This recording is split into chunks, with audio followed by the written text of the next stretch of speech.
Bonjour à tous, bienvenue dans cette vidéo du cours d'IF40 qui va concerner le chapitre 3, le langage C. Tout comme dans le chapitre 1, je vais faire une petite série de plusieurs vidéos pour ce chapitre-là. Et petite nouveauté, les exercices qui sont proposés dans le support de cours, je ne vais pas les traiter dans cette vidéo, nous allons les corriger en TD. Pour cette vidéo, je vais m'appuyer sur le support de cours comme à son habitude, et puis je vais également prendre quelques exemples sur Code Composer. Alors, le langage C, une brève introduction pour démarrer que je vous laisserai lire, je vais passer brièvement dessus, je vais néanmoins reprendre les points essentiels. Donc le langage C, il a été créé en 1972 par Bell Telephone, plus connu aujourd'hui sur le nom de AT&T. Et c'est un langage de haut niveau. Donc vous trouverez pléthore de langages haut niveau aujourd'hui. À retenir, plus un langage est haut niveau, plus il est proche de notre vraie langue. Donc la façon de programmer se rapprochera de l'algorithmie et de notre langue à nous. Un langage de haut niveau, il est donc facile à utiliser, mais il a quelques petits défauts. Les défauts principaux qui nous concernent pour l'informatique industrielle, c'est l'optimisation du temps d'exécution et puis le pilotage de matériel parce que on va avoir plus le langage sera haut niveau, plus on aura une abstraction du matériel. Donc quand je dis pilotage du matériel, je parle par exemple pour les entrées-sorties numériques de la programmation des différents registres. On compte des langages de très haut niveau, comme par exemple si vous en avez déjà fait le Visual Basic, qui sont très faciles à utiliser, et d'autres langages comme le langage C, qui est on va dire, le plus bas niveau des hauts niveaux. Ils sont plus difficiles à utiliser, vous allez le voir, mais le gros avantage, c'est qu'on apprend beaucoup plus sur la programmation et sur le fonctionnement du microprocesseur, parce que finalement, vous allez le voir, il se rapproche un petit peu de l'assembleur. Ou en tout cas, on utilise des instructions assembleurs pour concevoir le langage C. Donc le langage C, il a été inventé pour faciliter la programmation, donc par rapport à l'assembleur qui, on a vu, peut être très chronophage dès que le code devient important, et en même temps la portabilité. Alors c'est quelque chose qui va nous intéresser peu en IF40 puisqu'on travaille toujours sur le même microcontrôleur, mais le code que vous allez produire pourra facilement être portable sur un autre microcontrôleur. Il garde une possibilité de contrôle du matériel très proche de l'assembleur, ce que ne font pas les autres langages, et c'est pour ça qu'on voit le langage C en IF40. Et d'ailleurs, on le fera parfois, inclure des instructions assembleurs. Donc en conclusion, on peut dire qu'apprendre le langage C, ça permet d'être autonome pour apprendre d'autres langages de haut niveau, et aussi il facilite le pilotage des systèmes en informatique industrielle. Je fais un bref aparté sur quelle est la différence entre le langage C et le langage C++ que vous avez peut-être pu voir dans vos études. Donc ils sont très similaires, hein, ils sont toujours très utilisés les deux. Alors pourquoi C, pourquoi C++? Si on remonte un petit peu dans le temps, on a eu une première version, si je puis dire, qu'on a appelée l'Algol. Et ensuite, on a eu des évolutions où le langage s'est successivement appelé CPL, BCPL, puis langage B. Et enfin, l'évolution du langage B, c'est le langage C. Un peu plus tard, on a ajouté ce qu'on appelle la programmation objet. Et en fait, la programmation objet, ce n'est pas une évolution stricte du langage C, parce qu'on utilise toujours du C, mais on ajoute cette notion de programmation objet, et du coup, on a décidé d'appeler ça C++. Donc aujourd'hui, C et C++, on partage la même base de langage, mais après on peut dire que ce sont C++ et juste du C, avec en plus cette notion de programmation objet. C'est pour ça qu'on avait plus pour l'incrémentation. Donc ce ne sont pas des concurrents, hein, si vous faites des deux, vous verrez, hein, parfois certaines applications fait que le C est plus approprié et parfois d'autres que le C++ soit plus approprié. Et puis globalement, ce sont juste deux manières différentes de programmer. Le langage C, c'est la base des systèmes d'exploitation Unix que vous connaissez, donc Linux, macOS ou encore Windows. Donc c'est pour ça qu'il est énormément utilisé aujourd'hui. Alors, la structure d'un programme en C. Donc pour cette partie du chapitre, je vais essayer de faire l'analogie avec l'assembleur, puisque maintenant vous connaissez l'assembleur, pour pouvoir un petit peu vous situer. Que faut-il pour créer un exécutable à partir du langage C? Je vous rappelle, un exécutable, c'est un code qui peut être téléversé, programmé dans le microcontrôleur. Donc il est conseillé d'utiliser un IDE, IDE, je vous rappelle, c'est Integrated Development Environment. Donc nous, c'est Code Composer. Code Composer agit comme IDE aussi bien pour de l'assembleur que du C. Donc il contient bien sûr un éditeur de texte, vous l'avez vu en TP, pour coder le programme, le code source. Alors l'avantage d'un éditeur inclus dans un IDE, comme le nôtre, c'est qu'il colore tout seul le code. Vous l'avez vu en assembleur, c'est le même cas en C. On va traiter deux types de fichiers. En assembleur, on utilisait des fichiers .asm. En C, on utilise des fichiers .c et ou .h. Le .h étant un petit peu optionnel, même si dans le formalisme que j'adopte, j'aime bien vous le montrer. En IF40, on mettra tout notre code dans un .c, mais on pourrait très bien découper ça en .c, .h. Et puis, le langage C n'étant pas un langage interprétable directement par le DSP, je vous rappelle, c'est le code machine qui est directement interprétable, eh bien un compilateur va transformer le code C en code machine. Alors, il va passer par une étape que vous ne verrez pas forcément, mais en fait, il va transformer du C en assembleur, puis de l'assembleur en code machine. Mais bon, cet assembleur, vous ne pouvez pas le voir directement, sauf si vous regardez le disassembly en debug. Du coup, on considère qu'il passe directement du code C en code machine. Donc comment est-ce qu'il fait? Eh bien un compilateur peut transformer, ce qu'on appelle compiler, votre source en binaire. On obtient donc un fichier .ao ou .obj, puis à la suite de ça, on passe exactement comme un assembleur le linker qui va définir le plan mémoire et sortir un fichier. Alors c'est pas .h maintenant, c'est un fichier .exe.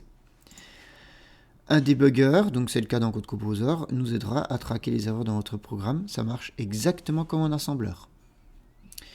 Donc voilà un petit résumé du programme qui est compilé, linké et exécuté. Donc c'est tout ce que vous faites quand vous faites le build. Alors, petite remarque en C, on ne l'avait pas forcément en assembleur, on l'a en C. Le compilateur se fait en deux étapes, la compilation se fait en deux étapes.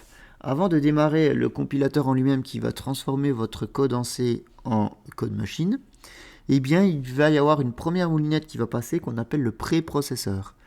Son rôle, il est d'exécuter des instructions spéciales qu'on lui a données dans des directives de préprocesseur. Alors les directives de préprocesseur, elles sont très simples à reconnaître. Elles commencent tous par un dièse. Ceci aussi bien pour le fichier .h que pour le fichier .c.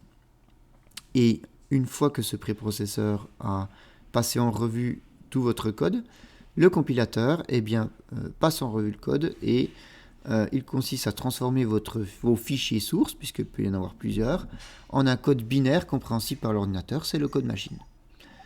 Ensuite, le linker fait son programme. Donc c'est un programme dont le rôle c'est d'assembler les fichiers binaires .o avec les bibliothèques .a ou .lib, qui eux contiennent alors aussi bien du code que des emplacements mémoire. Et les bibliothèques, ce sont des fichiers compilés contenant la plupart des programmes de base, donc des fonctions mathématiques pour permettre d'afficher à l'écran, etc. Donc le linker, il assemble tous les .o, .lib en .a en un seul gros fichier final exécutable, le .exe, que l'on peut téléverser dans le DSP. Alors, je voudrais revenir sur le préprocesseur et ses directives, les fameuses lignes que vous pouvez écrire en C, qui vous permettent, vous allez voir, d'alléger votre code, d'inclure des bibliothèques, etc. Donc le préprocesseur, il inclut des fichiers .h et .c. Les directives doivent être écrites au début du programme .c. Si vous vous souvenez, dans le TP3 concernant les GPIO en assembleur, j'avais inclus un fichier. Alors on va reprendre Code Composer, je vais vous montrer ça. Donc si j'ouvre le TP sur les GPIO et j'ouvre le fichier assembleur, la première ligne en assembleur c'était .include x28x _app.h. En fait, ceci va inclure un fichier qu'on retrouve dans notre projet qui est ici. Si je l'ouvre, j'avais toute une gamme d'instructions en assembleur. Ça me permettait de définir les registres internes et le remplacement mémoire. J'aurais pu écrire tout ce code-là dans ce fichier-là, mais pour alléger mon code et pour avoir un certain formalisme, je l'ai inclus dans un fichier et dans le fichier principal en assembleur, je lui signifie qu'il existe un deuxième fichier qu'il doit prendre en compte, qui est x28xapp.h. On fait exactement la même chose en C, avec la directive dièse include, #include va me permettre d'inclure des fichiers. Le gros avantage, comme je vous l'ai dit précédemment, c'est étant un langage de haut niveau et étant un langage qui est interopérable, c'est-à-dire que vous pouvez l'exécuter sur plusieurs microcontrôleurs différents, eh bien il y a des personnes qui ont créé des bibliothèques, donc des bouts de code, que vous pouvez directement vous reprendre et resservir pour votre code à vous. Par exemple, des fonctions mathématiques un petit peu plus particulières. Par exemple, des fonctions permettant d'afficher à l'écran des résultats. Et bien pour ce faire, il suffit de prendre le fichier header de cette bibliothèque et de l'inclure dans votre fichier C. Comment ? Avec la directive #include suivie de entre chevrons le nom de la bibliothèque .h, et lorsque vous faites ceci, ça va automatiquement inclure le .h et le .c, donc stdio.h, stdio.c à votre projet et sera compilé. Alors, vous trouverez également des includes de bibliothèques, mais non pas entre chevrons, mais entre guillemets.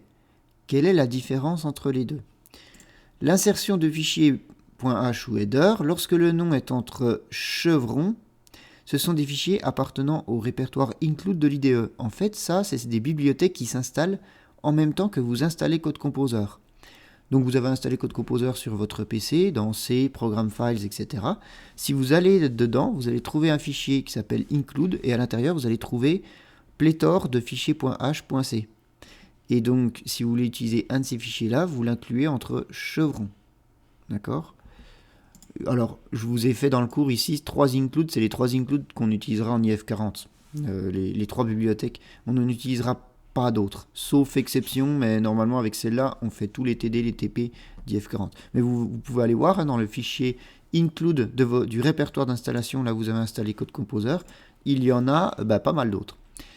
Vous pouvez également créer votre propre bibliothèque lorsque vous créez un code, et ce code vous voulez le réutiliser sur plusieurs TP, dans plusieurs TD, etc. Eh bien, au lieu de le mettre dans le fichier principal, on va le mettre dans un fichier où on le nommera comme on le veut. On va créer un fichier .h également associé, qui aura le même nom, sauf qu'il y aura .h au lieu de .c. Et après, vous pouvez l'inclure dans vos projets. Alors, bien évidemment, vous allez le mettre dans la racine du projet. Ce que j'appelle la racine du projet, je reviens sur Code Composer, c'est par exemple ici, x28xapp.h, dans mon projet assembleur, il est dans la même racine, il est dans le même dossier du projet. Dans ce cas-là, l'équivalent en C, je vais l'inclure avec des guillemets au lieu de l'inclure avec des chevrons. Voilà la différence.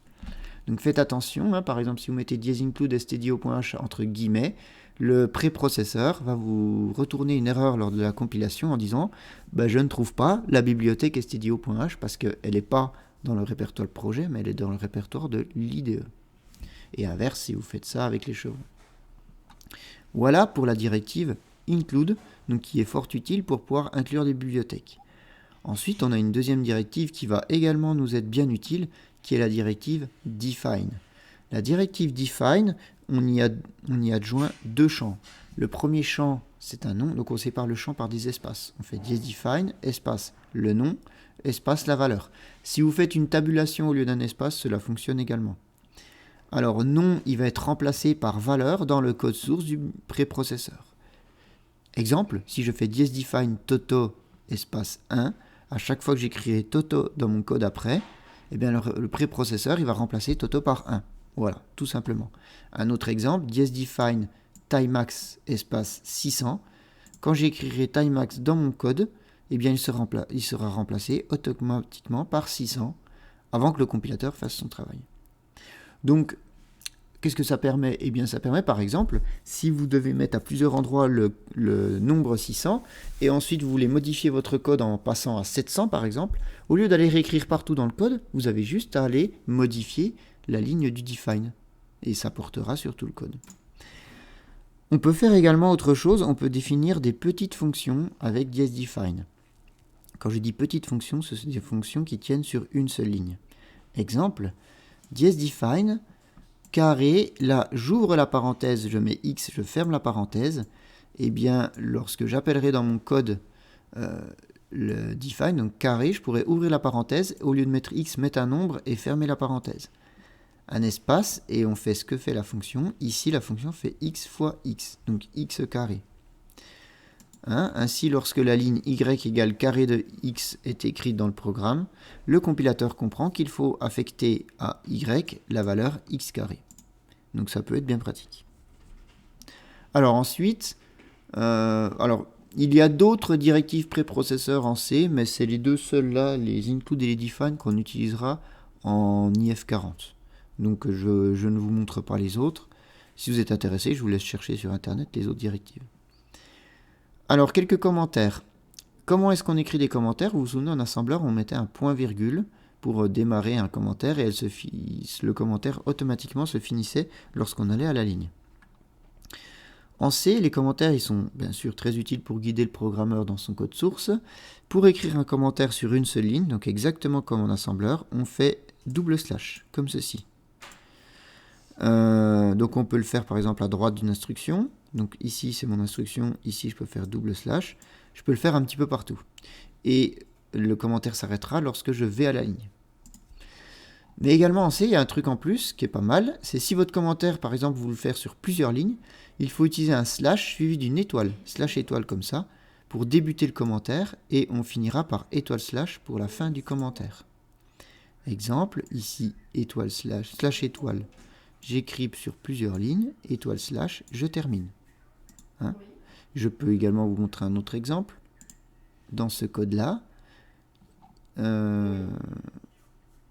ici, j'ai fait double slash, donc tout est en commentaire jusqu'à ce que je vais à la ligne. Et ici, je commence toutes mes lignes par double slash.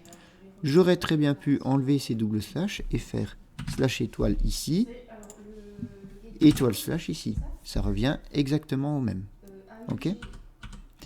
Attention, vous ne pouvez pas mettre des commentaires dans des commentaires. Vous ne pouvez pas faire slash étoile, étoile slash, étoile slash. Vous aurez une erreur de compilation. Ok. Allez, pour terminer, un petit exemple de programme en C.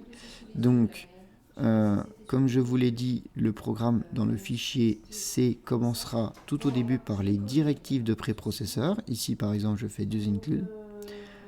Ensuite, on le verra dans une future vidéo, pour chaque fonction que vous allez écrire, il faudra écrire un prototype de fonction. Et ensuite, le programme principal, l'équivalent du underscore main en assembleur, eh bien c'est une fonction qu'on appelle main, qui est intitulée comme ceci.